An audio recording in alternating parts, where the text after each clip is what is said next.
Figura televizive, edhe pse shpesh i shohim të buzëqeshur në ekran, kur fiken dritat e studios dhe të kamerave, ato duke se kanë handërmbetje të mëdha me njëri tjetrin.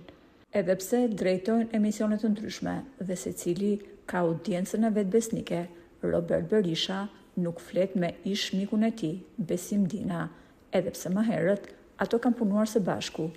I revoltuar me kolegun e tij, Robert i tha: Besim Dina nuk më ka thirrur asnjëherë në emisionin e tij, edhe pse dikur kemi punuar së bashku dhe ai e di mirë se pse po vepron kështu.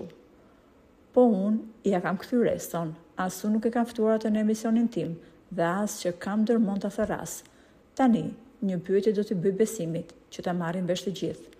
Po mirë me mua që ke punu për pak kohë, po me Sinan Vllazaliun, pse nuk e fton atë në emision?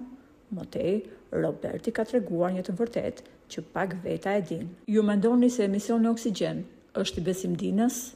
Por unë po ju them, jo, gaboni rënd. Në vitin 2007, këtë emision e ka hapur në fillim Sinan Vllazaliu.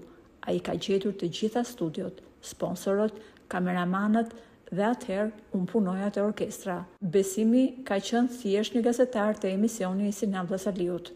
E më pas, Sinan e ka patur shumë kërkesa për dasma dhe evente dhe nuk e mbante dot edhe emisionin, kështu që projektin që ai krijoi, Oksigjen, ja la Besim Dinës. Tani, besoj më kuptoni më qartë.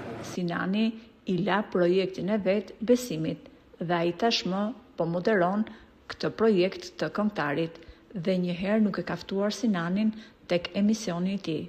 Por se çfarë i ka bërë pas krave Sinanit, nuk dua ta them tani, sepse çdo gjë ka kohën e vet, por mendoj se njerëzit duhet të reflektojnë dhe të jenë mirënjohës për çdo që i ka dhënë një mundësi për të ecur përpara në jetë.